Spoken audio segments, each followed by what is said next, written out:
Et c'est ça que nous sommes. À l'école, rappelez-vous, vous aviez tendance à être des yes man, comme on dit ici au Québec, ici en Amérique du Nord, à dire oui à tout, et finalement, peut-être que c'est comme ça que vous avez commencé à boire votre premier verre d'alcool. L'alcool, on en entend une prochaine fois, c'est un vrai tabou. L'alcool est un tabou. L'alcool est partout, c'est la deuxième cause de mortalité, mais non, c'est très bien, bois un canon. On en parlera une prochaine fois. On prendra le contre-pied de ça, justement. Donc, en fait, on injecte dans notre corps, dans nos pensées, dans nos yeux en permanence ce que les autres nous disent. 8 ans, 9 ans, 10 ans, 12 ans, 15 ans. Et on a du mal à s'arracher de ces groupes de l'antoxicité. Et plus votre niveau de maturité intellectuelle va grandir, et plus vous allez faire vos métiers différents, mais la toxicité va rester. Alors que dès que vous augmentez la maturité leadership, là vous allez écrire. Et je vous souhaite d'éliminer les juges. Ça, c'est la première catégorie, premier profil de personnes vraiment à éliminer dans votre quotidien. La deuxième catégorie de gens à éliminer dans votre quotidien, c'est ce que j'appelle les jaloux. La deuxième catégorie de gens à éliminer de votre quotidien, c'est ce que j'appelle les jaloux.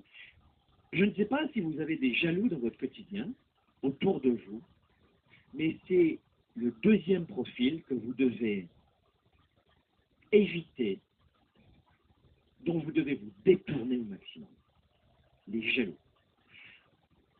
Vous savez, choisir sa vie, développer ses affaires, sa carrière, son degré de leadership, imposer, construire, bâtir, choisir ses valeurs. Ça va vous demander de prendre des positions fermes et avec assurance. Plus vous allez augmenter votre niveau de leadership, et plus vous allez prendre position. En fait, ça va être choquant ce que je vais vous dire, mais pour les plus timides d'entre vous, mais plus vous allez choisir votre vie, et plus vous allez vous mettre de l'avant. Vous allez oser monter sur le stage, l'estrade, et de dire voici mes valeurs, qui entend les partager, qui veut me rejoindre. Il faut oser faire cela dans votre vie privée et dans votre vie professionnelle. En clair, plus vous allez réussir aussi, entreprendre, prendre position, et plus vous allez forcément créer des dissensions, créer des oppositions. Et vous devez accepter cet antagonisme. Vous devez accepter d'être montré du doigt. Et les jaloux seront ceux qui seront les premiers à faire ceci. À vous demander en plus de vous justifier. Alors écoutez-moi bien, face à un jaloux, le réflexe déjà, c'est de les supprimer de votre environnement. Vous coupez. C'est la stratégie létale. Poum! Vous tuez la relation. Un jaloux, vous ne conservez pas de jaloux dans votre environnement. Alors, je ne sais pas pour vous que vous n'en avez pas dans votre couple. Parfois, on retrouve cela aussi. Je rencontre des dames, beaucoup de femmes entrepreneurs dont les maris sont un peu jaloux de ça.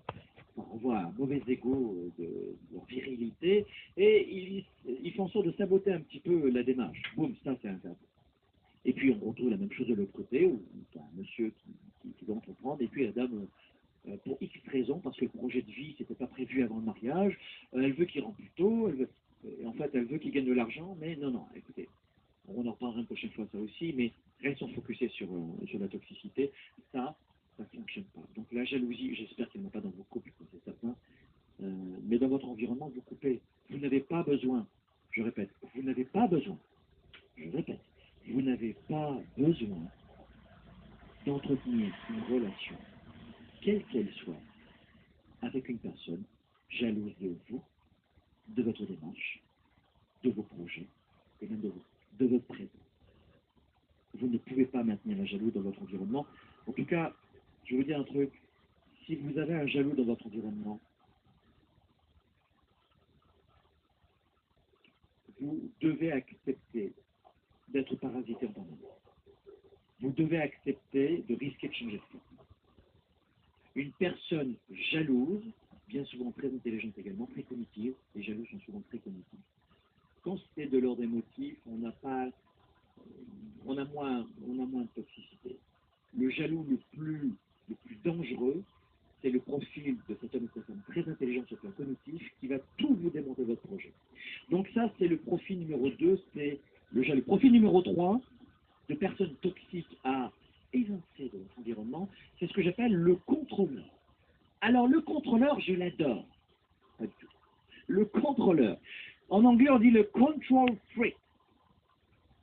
Êtes-vous entouré de control freaks?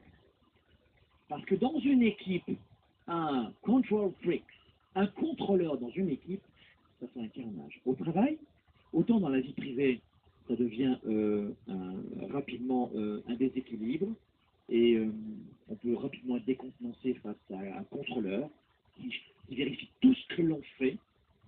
Mais dans le monde du travail, dans une équipe, un contrôleur, ça devient un cauchemar.